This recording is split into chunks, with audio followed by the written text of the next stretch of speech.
તો ગાંધીનગરના લોકપ્રિય સંત સરોવરમાંથી સાબરમતી નદીમાં પાણી છોડવામાં આવ્યું છે। હાલમાં વરસાદ અને પાણીની સતત આવકના કારણે સંત સરોવરમાં પાણીનું સ્તર વધી ગયું છે।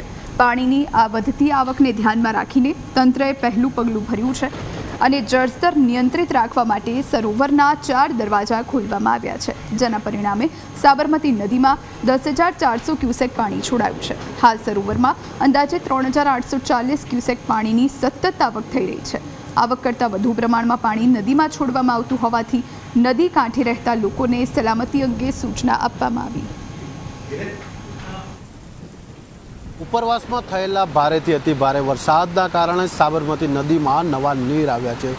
ગાંધીનગરની પસાર થતી સાબરમતી નદી અત્યારે બંને કાંઠે વહી રહી છે। આપ દ્રશ્યોમાં જે છે તે જોઈ રહ્યા છો કે ગાંધીનગર પાસેથી જે પસાર થતી જે સાબરમતી નદી છે, આ સાબરમતી નદીમાં નીરની આવક એટલે કે નવા નીરની આવક થતાં નદી બંને કાંઠે જે છે તે વહેતી જોવા મળી રહી છે। જો કે પાણીની આવક વધતાની સાથે જ જે છે તે સંત સરોવર ખાતે એટલે કે ગાંધીનગર પાસે આવેલું જે સંત સરોવર છે, સંત સરોવરના 4 ડેમના દરવાજા જે છે તે ખોલવામાં આવે છે। 2 ફૂટ જેટલા જે છે તે આ દરવાજા ખોલીને પાણી જે છે તે અમદાવાદ વાસણા બેરેજ તરફ જે છે તે જતું કરવામાં આવ્યું છે।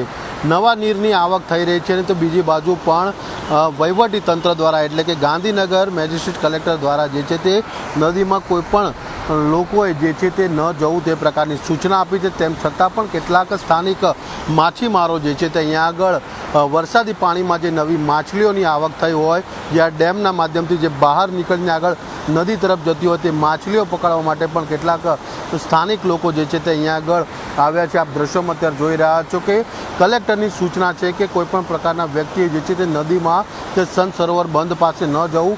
તેમ છતાં પણ કેટલાક સ્થાનિક માછીમારો જે છે તે માછલી પકડવા માટે જે છે તે અહીંયા આગળ આવ્યા છે। પોતાના જીવના જોખમે જે છે તે અહીંયા આગળ માછલી પકડી રહ્યા છે। અત્યારે આપ પાણીનો વહેણ પણ જોઈ રહ્યા છો કે અત્યારે જે રીતે આ પાણી છોડવામાં આવી રહ્યું છે, લગભગ 10,000 ક્યુસેક જેટલું પાણી જે છે તે છોડવામાં આવ્યું છે। જો કે પાણી છોડ્યા બાદ તુરંત જ જે છે તે સંત સરોવરના કાર્યપાલ ઇજનેર દ્વારા જે છે તે Ahmedabad collector, Vasna barrage, Gandhinagar collector અને SCOC ખાતે પણ જાણ કરી દેવામાં આવી છે।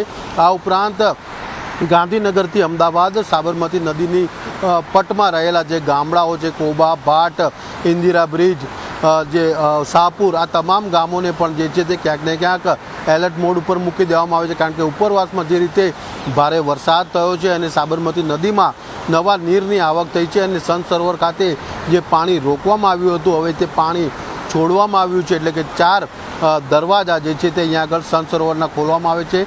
2 ફૂટ જેટલું જે દરવાજા જે છે તે ખોલવામાં આવે છે અને તેમાંથી 10,000 ક્યુસેક જે છે તે પાણી છોડાયું છે, જેના કારણે નીચાણવાળા સાબરમતી નદીના તટને અડીને આવેલા જે ગામો જે છે તે ગામોને પણ એલર્ટ કરવામાં આવ્યું છે।